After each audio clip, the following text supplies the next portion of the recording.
So, on my way to Guardian Angel to take pictures today for the online store. Looking forward to shooting some good stuff today. I'm usually taking like 600 pictures when I'm up there. Don's behind me with all my stuff this morning, which is the only reason, come here Donnie, which is the only reason why I have both hands free. See all this stuff? Yeah, that's my stuff that I have to take with me there. I thought I'd remember to unplug the car today, just, you know, that might be a nice thing. You're such a good boy. Bye, Donnie. I'll see you later. Bye, sweet pea. Thanks for going and volunteering at Guardian Angel. Yeah, I'll see you this afternoon. Bye. Bye-bye. So, the boys are settled in for a day of computer stuff, which mostly means Minecraft with friends. You know, kids these days, they get together with friends, but not in person. It's all over the air.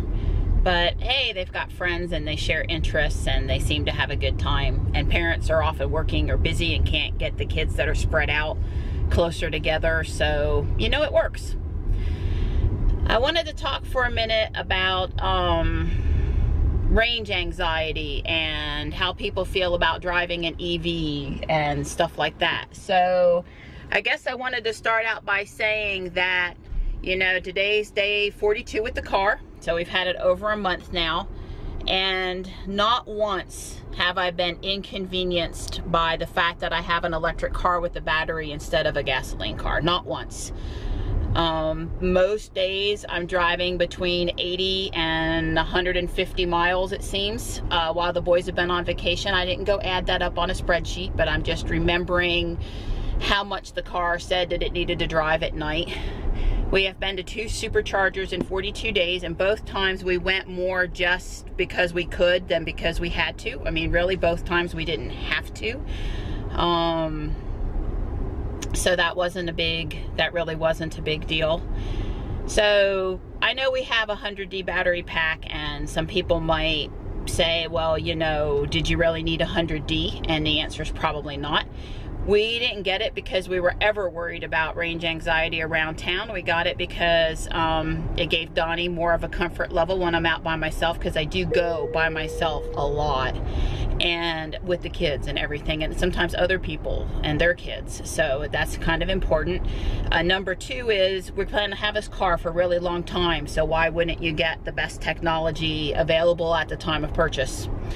And number 3 is because this is our trip car. So if we go someplace on a trip, we're going to take this one.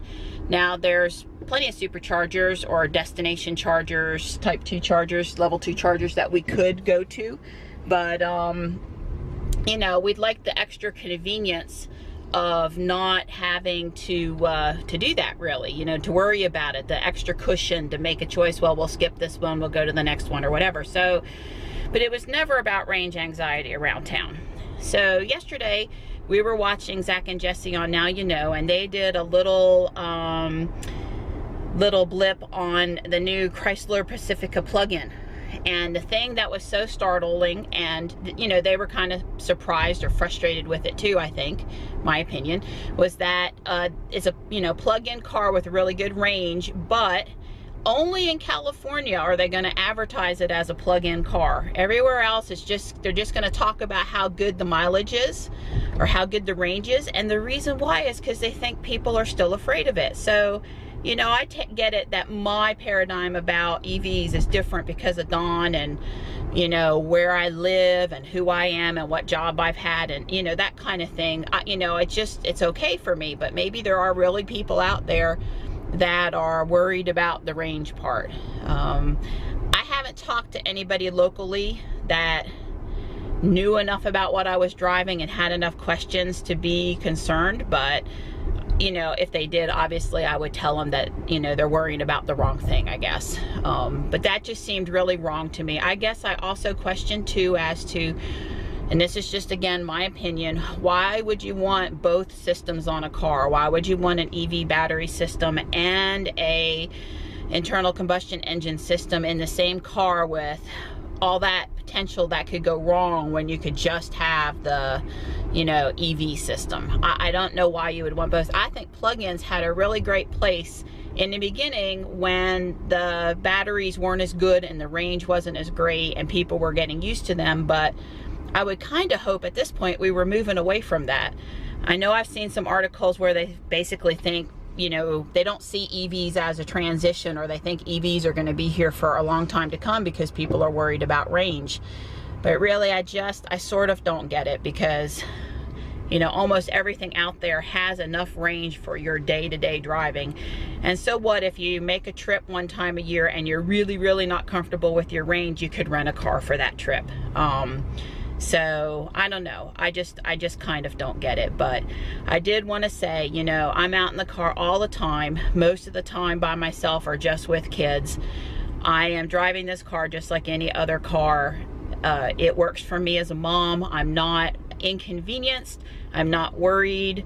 You know, there are great additional features to this car over the previous car that I had. I love being able to cool the car down, so when I come out with my groceries, it's not hot.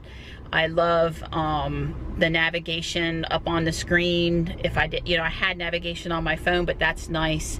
It's lots of space in the back for storing stuff for me. It's, you know, almost as good as my van. So really, I'm just totally comfortable in this car. I think the X, I can't say for the S because I haven't driven it, but I understand it has a lot of storage too.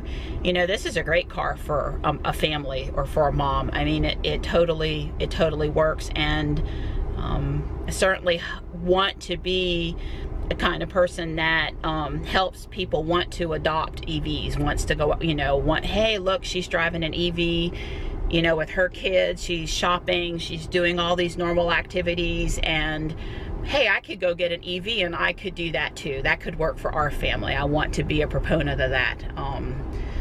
So we'll see. I do expect with the Model 3 that we're going to have a lot more people out there with EVs, and I think that's going to be a good thing, and I can't wait to see that. Hey, there's another Tesla in the parking lot this morning, pre-facelift. Very nice. There's a little breakfast place here, and they may be inside eating breakfast.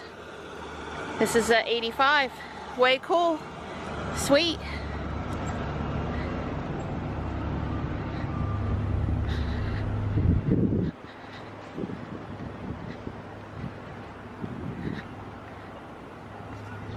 Oh, look who greets you when you come into Little Angel this morning. Isn't he so cute?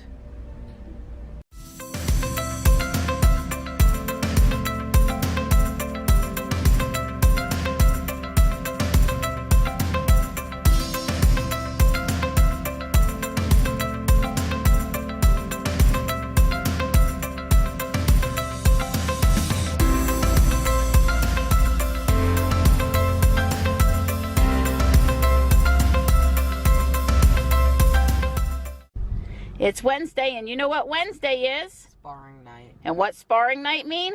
I have to kick you. No. Well, that might be true too, but sparring night means we have to drive the Honda to Tae Kwon Do because A, our gear is in here, and B, we need to drive the Honda so it stays in good running order. So we're headed out. Johnny's not feeling well, so he's staying home tonight. That's a bummer. But yeah, it's been a week or two since we made sparring night, and